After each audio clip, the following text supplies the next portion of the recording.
سعودی ولی عہد پر Amazon chief کا موبائل فون ہیک کرنے کا الزام۔ محمد بن سلمان کی جانب سے ویڈیو فائل بھیج کر جیف بیزوس کے موبائل سے بڑی تعداد میں معلومات چرائی گئی۔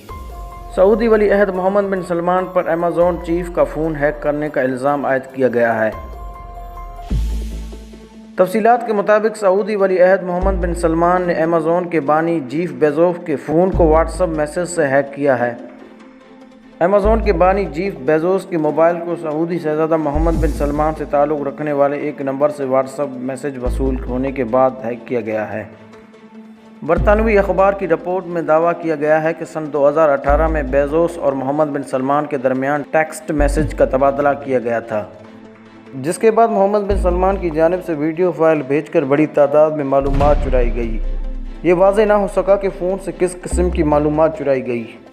بیزوس کے وکیل نے اس معاملے پر تبصرہ کرنے سے انکار کر دیا ہے، جبکہ سعودی عرب کی جانب سے ایمیزون چیف کے فون ہیک کرنے کی خبروں کو تردید کر دی گئی ہے۔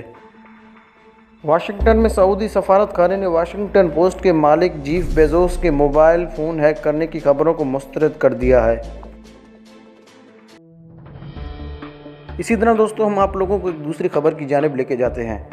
پنجاب حکومت نے عظمیٰ بخاری کے گھر آٹے کا ایک ٹرک بھجوا دیا۔ آٹا عظمیٰ بخاری کی خواہش پر بھیجا گیا، چیئرمین فوڈ اتھارٹی کا رد عمل۔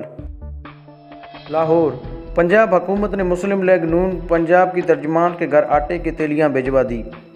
تفصیلات کے مطابق بتایا گیا ہے کہ چیئرمین فوڈ اتھارٹی کی جانب سے آٹے کی تھیلیاں عظمیٰ بخاری کے گھر بھجوا دی ہیں اور پورا ٹرک ترجمان پنجاب مسلم لیگ نون عظمیٰ بخاری کے گھر باہر کھڑا کر دیا ہے۔ چیئرمین فوڈ اتھارٹی کی جانب سے موقف اختیار کیا گیا ہے کہ آٹا عظمیٰ بخاری کی خواہش پر ان کے گھر بھجوایا گیا۔ عظمیٰ بخاری کی خواہش کا احترام کرتے ہیں۔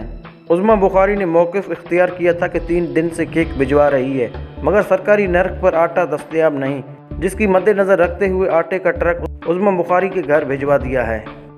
انہوں نے کہا ہے کہ حکومت چند سوالات کا جواب دے کہ گزشتہ حکومت گندم کے سرپلس ذخائر چھوڑ کر نہیں گئی تھی۔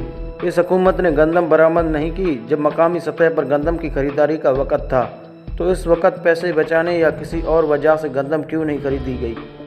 اب چند ہفتوں میں گندم کی مقامی فصل آنے والی ہے، تو ایسے میں بیرون ملک سے گندم درآمد کرنے کی کیا وجہ ہے؟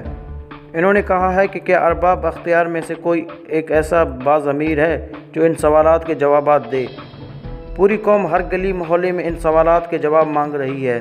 عظمیٰ بخاری نے موقف اختیار کیا ہے کہ مجھے صرف ایک تھیلیہ چاہیے تھا، حکومت نے 30 یا 40 آٹے تھیلیاں بھجوا دی۔